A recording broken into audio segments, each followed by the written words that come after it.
Señores, saludos a todos los que a partir de este momento se ponen en contacto con nosotros en este espacio. Siempre aprovecho y les recuerdo nuestra cuenta en YouTube, Miosotis Grullón es nuestra cuenta, recuerden suscribirse. En Twitter y en Facebook estamos también como Miosotis Grullón.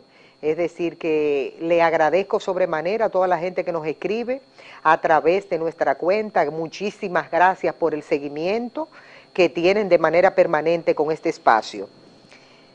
Mi invitado es el doctor José Fernando Pérez Volques, es presidente del Colegio de Abogados de la República Dominicana.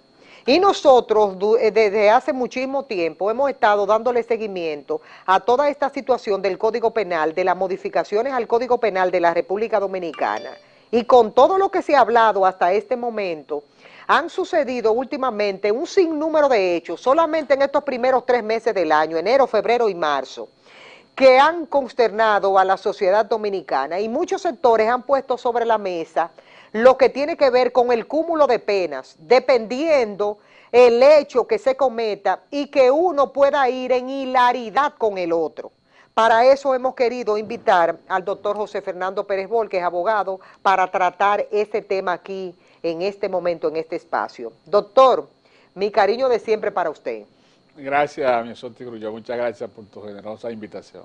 Cuando nosotros hablamos, doctor, del cúmulo de penas y que realmente sean cuantificadas una con la otra dependiendo de los hechos, ¿cómo se lo explicamos a la gente para que la gente comprenda sobre qué base se refiere esto? Miosotis, el Código Penal Dominicano data de 1804. A la fecha, el 2021, tiene vigencia y permanencia 217 años.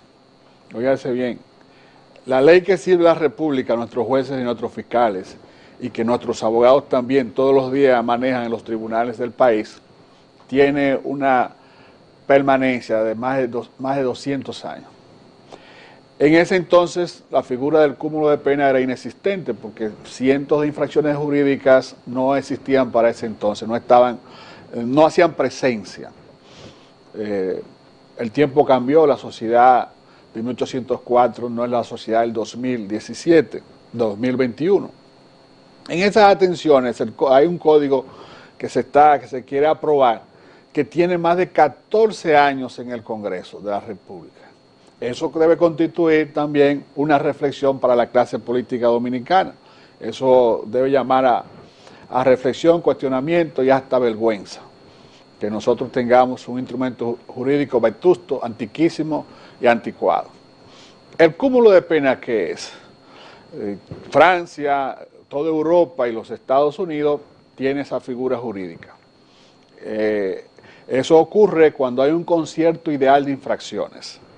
El concierto ideal de infracciones no es más que un individuo comete diferentes actos en un mismo acontecimiento. Es decir, Juan Pérez entra a la casa de Josefa a robar, la encuentra desnuda, la viola, Josefa la ve y para que no sea identificado, denunciado, perseguido y condenado, la mata. Fíjense que él entró una cosa, a sustraer la cosa ajena que se llama robo conforme al artículo 379 del Código Penal, pero no se conformó con robar, sino que decidió también violarla. Pero tampoco se conformó con la violación, sino que también hizo el tercer paso, la mató. Hay 3 infracciones. En el Código actual, la sanción es de esas 3 infracciones la que tenga la mayor pena, del robo, de la violación y del homicidio. El homicidio es la pena mayor, es la sanción mayor, tiene pena capital en la legislación dominicana. Entonces se condena a esa persona a 20 años de prisión. Esa es la pena mayor en el Código actual. La pena mayor ahora son 30 años, pero en este caso la persona será condenada a 20 años de prisión, en ese evento que le he dicho. Ahora, ¿qué ocurre? Que hay 3 infracciones, el tipo cometió 3 actos, cometió un concierto ideal de infracciones o un concierto fatal de infracciones. En derecho puro y duro, esas 3 infracciones no pueden dejarse de lado, o 2 infracciones no pueden dejarse de lado. Entonces el derecho duro y puro ha dicho, no, a este ciudadano hay que condenarlo por el robo, hay que condenarlo por la violación, y hay que condenarlo por el homicidio. Vamos a sumar todas esas penas. Por robo tenemos 10, por la violación te damos 15 o 20, y digamos que por el homicidio te damos 20 también, o te damos 30 en caso de que el tribunal entienda que hubo un asesinato. En este caso no lo hay, pero es digamos un homicidio. Entonces se suman todo eso, y el resultado de toda esa sumatoria de puniciones o sanciones es entonces la pena final, que nunca en ningún caso podrá exceder de 60 años de prisión. El legislador quiere, el nuevo legislador quiere que conductas fuertes, groseras, odiosas, primitivas, salvajes y brutales sean condenadas de forma enérgica. O sea, el cúmulo de pena es una necesidad social, es una necesidad jurídica, es una necesidad legal, porque la República hoy no lo tiene, y por el principio de legalidad una persona no puede ser condenada en el país por un homicidio a más de 20 años. No puede ser condenada. Entonces, como necesitamos tener un instrumento viable, se precisa de forma urgente y obligatoria, como un deber moral social de parte del constituyente o el legislador, que se vote el Código Penal Dominicano y que se actualice y se haga efectivo el cúmulo de penas, para que estos ciudadanos que ponen en peligro la tranquilidad de los espíritus que se han constituido una amenaza social para todos, entonces sufran las consecuencias de sus actos odiosos, lo que se conoce como penutum quiam, peccatum est. Es necesario que todo aquel que ha ofendido a la sociedad sufra las consecuencias de sus actos. O sea, el tipo hace 3 cosas y solo puede ser condenada por uno. Eso es un asunto que no tiene explicación jurídica, y entonces que tiene que llamar la atención de nuestros senadores y nuestros diputados, del presidente de la República y de la sociedad dominicana, de que hasta cuándo el país puede soportar una legislación que quedó al margen de la realidad social. ¿Hasta cuándo? O sea, ¿por qué tenemos que jugar siempre? En el país se juega siempre a la política, a la conveniencia. El político tiene 3 discursos.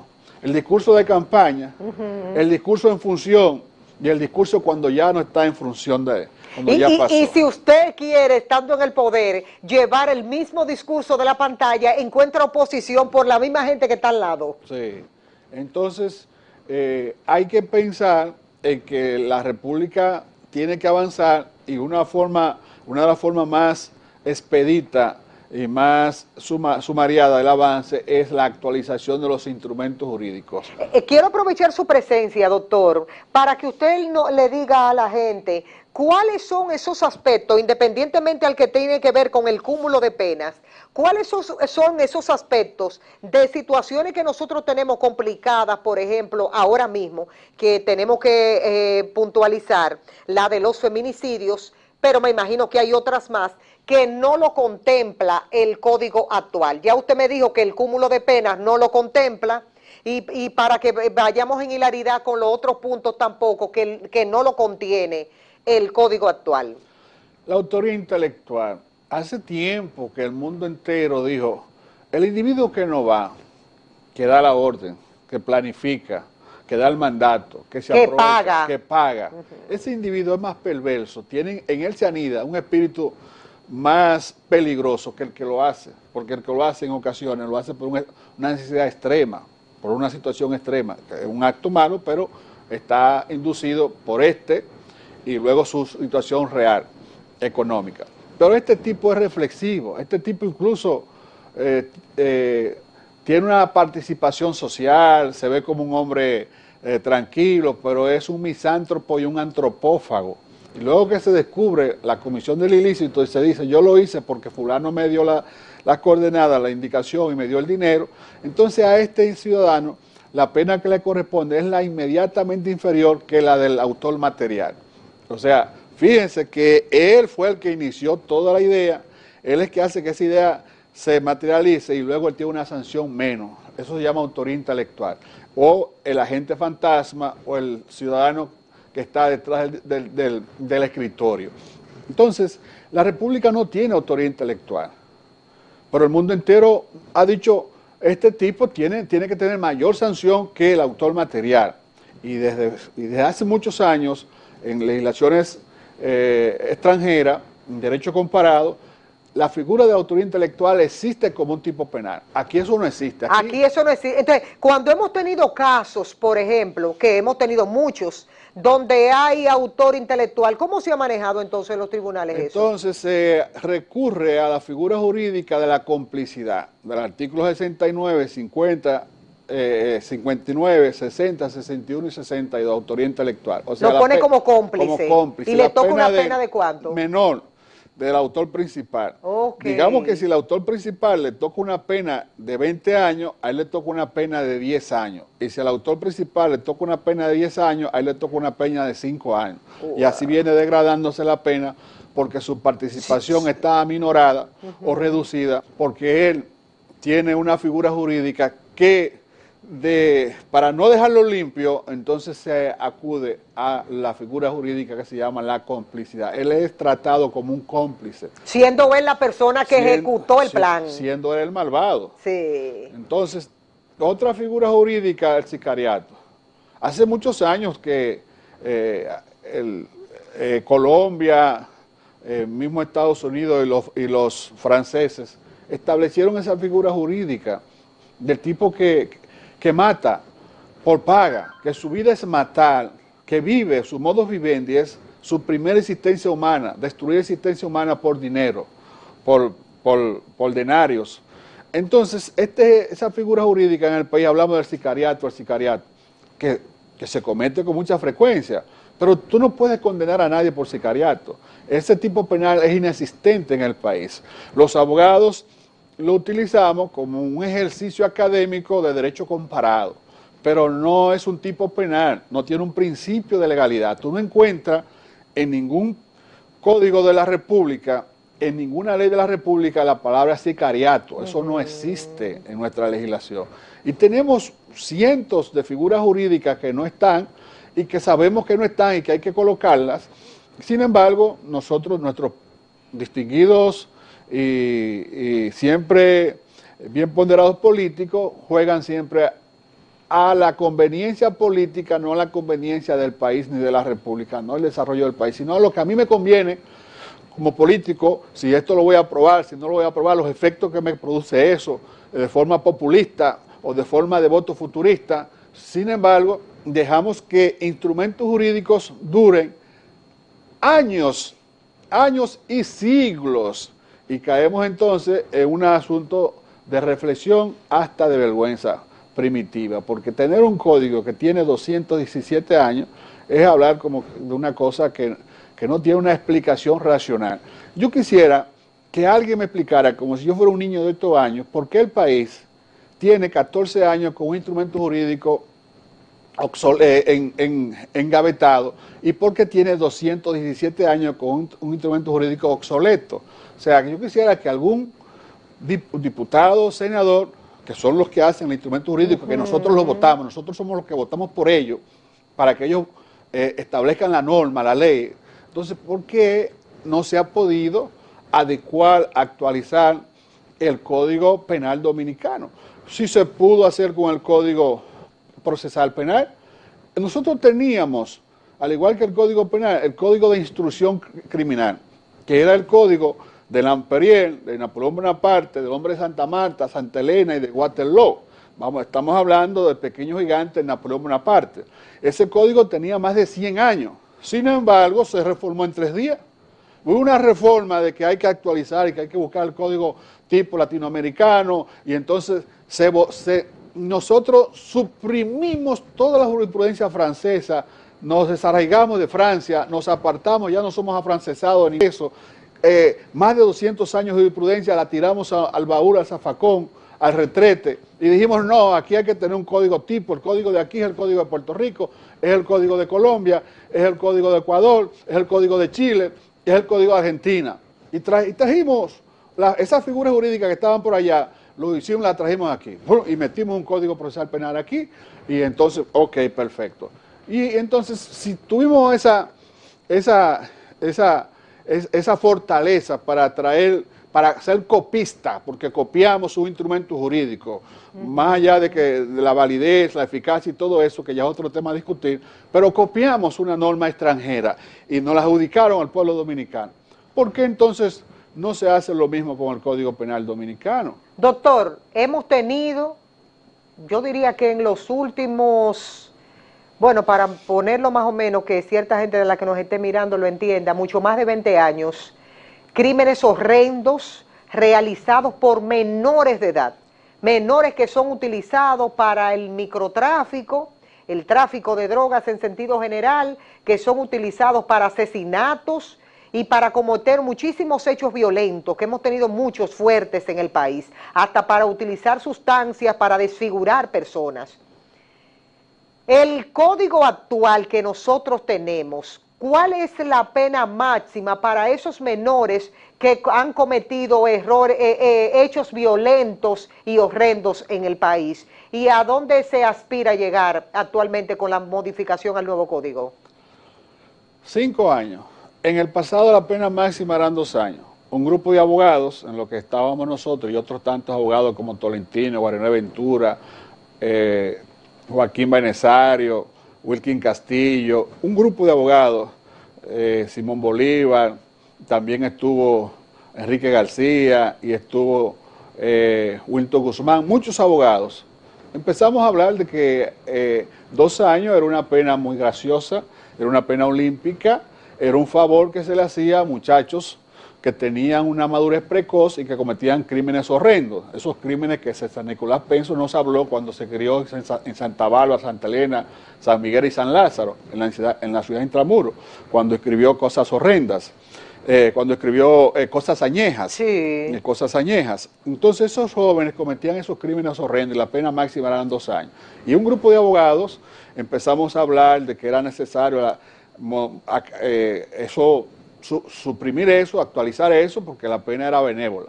Se votó la ley 136-03, se aumentó las penas a 5 años. 5 años sigue siendo una pena ínfima, una pena insignificante frente a los horrores, a las brutalidades y al salvajismo y a los actos primitivos cometidos por ciertos jóvenes de 14, 15, 16, 18 cumplidos. Porque si la persona cumple hoy 18 años y mata a 20 gente, es menor, es un adolescente. Si es adulto, un año después del cumpleaños, un día después del cumpleaños. O sea, esas cosas absurdas... Pero ustedes pudieron hacer eso con la ayuda del Congreso. Sí, nosotros fuimos a programas como estos, Miosotti, hicimos correría por todo el país, hablando de la necesidad de que había que modificar ese código.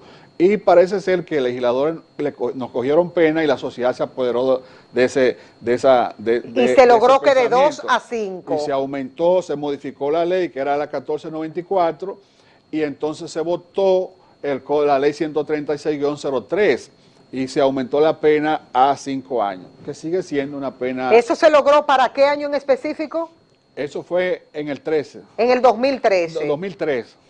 Sí. Después de eso, la sociedad dominicana ha visto un sinnúmero de hechos fuertes que han ocurrido en el país realizados por menores de edad.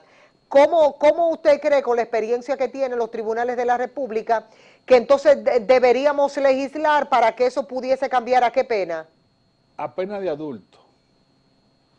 Si el menor tiene capacidad de discernimiento, de matar 20 gente, de asesinar, de violar niñas, y luego al tribunal él invocar su condición de minoridad. Yo soy menor, y el tribunal decir, sí, tú eres menor, y decirle al tribunal, al abogado, doctor, usted no puede ponerse una toga ni un birrete, porque la toga suya y el birrete le daña la psique a ese asesino. Óigame que es novismo, óigame qué cosa más ridícula. O sea, un abogado no puede utilizar su instrumentaria en el tribunal de niños, niñas y adolescentes, porque eso afecta. Porque está afectando a un menor, la psiquis del menor. Pero el tipo ha matado 20 gente. Fíjense ustedes cómo esas ridiculeces. Entonces, el menor tiene que ser tratado como adulto.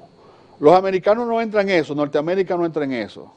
y muchos países de Europa no entran en eso. Si tú tienes la capacidad del discernimiento, si tú tienes la capacidad de ir a tu casa, buscar un arma de fuego, regresar al colegio y matar todo el que tú te encuentres en tu camino, tú tienes que tener capacidad para sufrir las consecuencias de ese acto.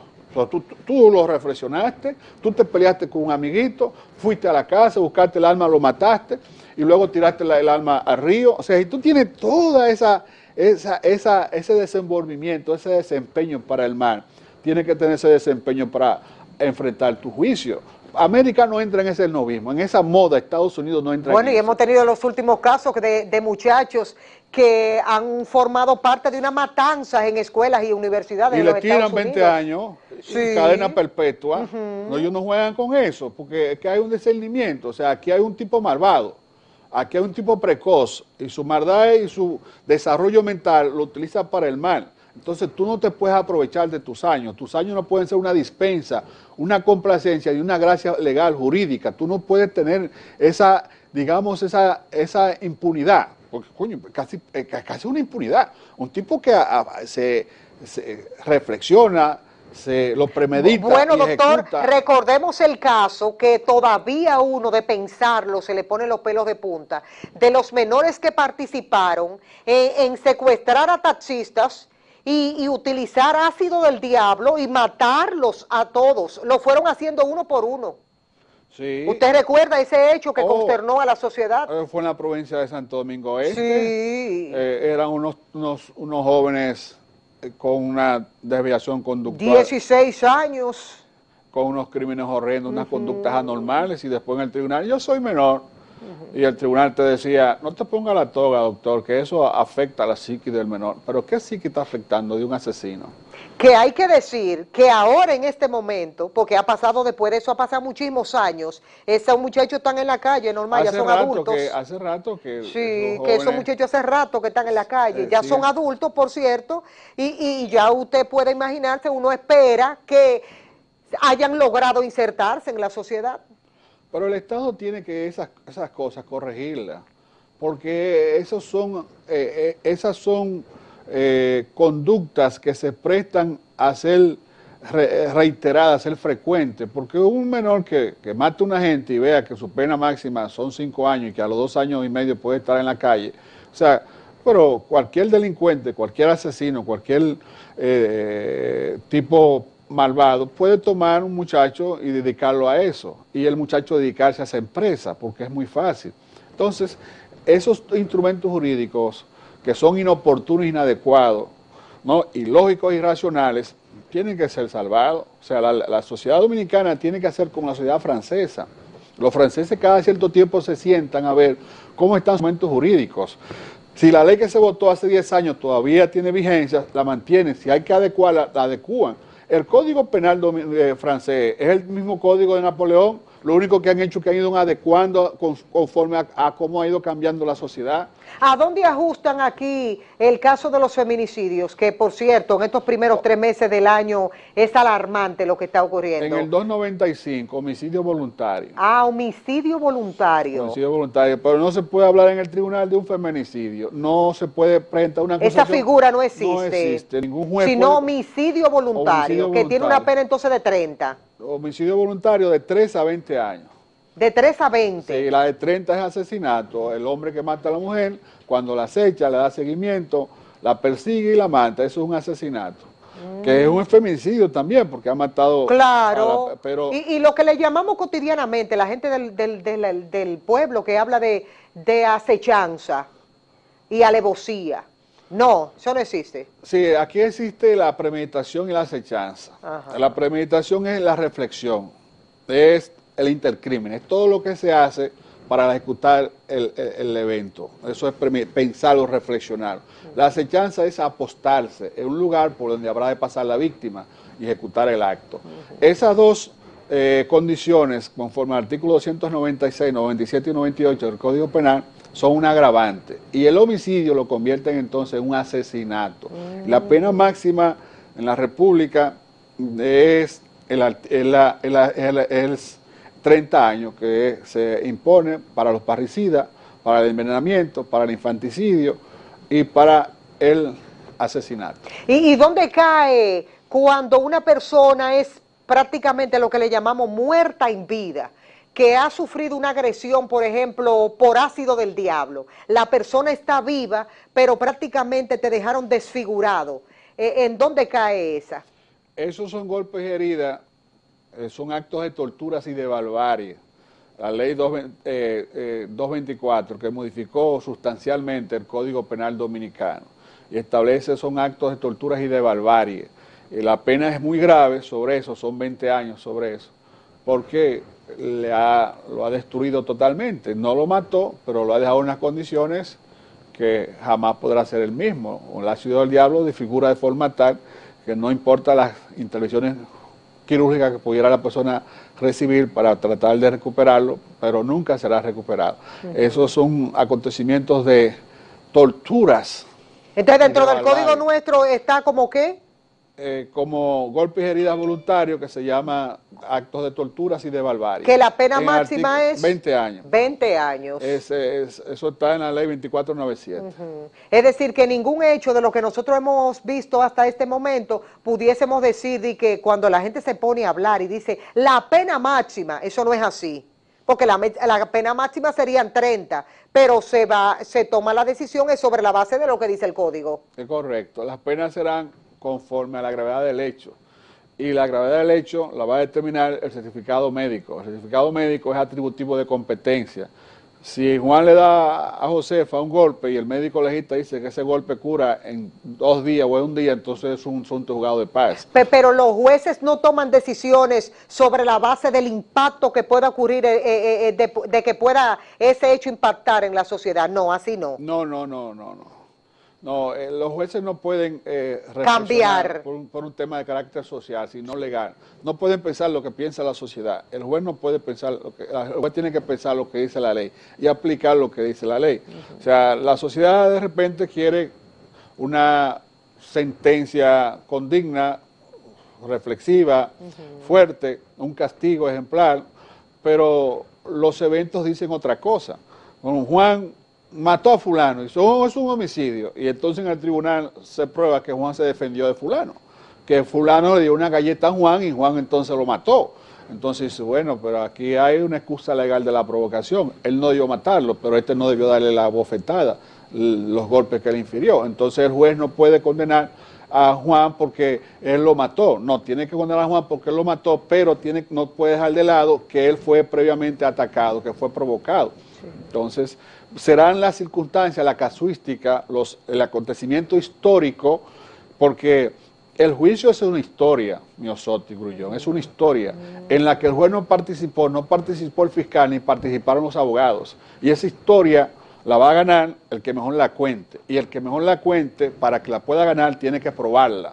Porque además de contarla bien, de que esto pasó tal época, fulano hizo tal cosa, pero además de yo decir eso, yo tengo aquí al testigo que lo vio, tengo el certificado médico, tengo las evidencias, tengo las pruebas, tengo el video, toda esa documentación van a probar que es la historia que estoy contando como fiscal o la historia que estoy contando como abogado de actor civil o como abogado de defensa, puedo probarla, porque si yo cuento una buena historia y no la pruebo, se quedó en eso, en historia sin probar. Doctor, usted, yo sé que lo voy a coger infraganti con esto, ¿usted está participando o piensa participar en lo adelante para optar por una posición dentro de la Universidad Autónoma de Santo Domingo? Sí, correcto. Quiero en la universidad director de la Escuela de Derecho. Director de la Escuela de Derecho. Votan todos los profesores de la Facultad de Derecho en todo el país, en todas las extensiones, y quisiera tener la suerte de gozar con la generosidad de los profesores y que el próximo año, en junio, voten por nuestra propuesta, por tener una escuela. La escuela actual, Héctor, que dirige la escuela, ha sido un buen director. Nosotros queremos superar la gestión de Héctor, que ha sido magnífica. Nosotros queremos hacerlo mejor que él. Y entonces estamos buscando el consenso, la generosidad de los profesores de la UAS para que voten por nuestra propuesta para hacer una escuela un poquito más avanzada y superar una gestión de éxito que ha tenido nuestro actual director. Cuente con nosotros, doctor, de manera permanente, porque yo puedo dar fe y testimonio del ejercicio pleno dentro de los reglamentos, cómo se maneja el doctor José Fernando Pérez Volque, tanto en lo personal como en lo profesional. Es decir, que cuente de manera permanente con nuestro apoyo, doctor. Muchas gracias. Señores, se nos fue el tiempo, nos hubiese gustado tener mucho más, pero se nos fue el tiempo. Ustedes y nosotros nos veremos en la próxima oportunidad. Recuerden nuestra cuenta en YouTube, Miosotis Grullón, en nuestra cuenta, en Twitter y en Facebook. Estamos también como Miosotis Grullón. Pórtense bien.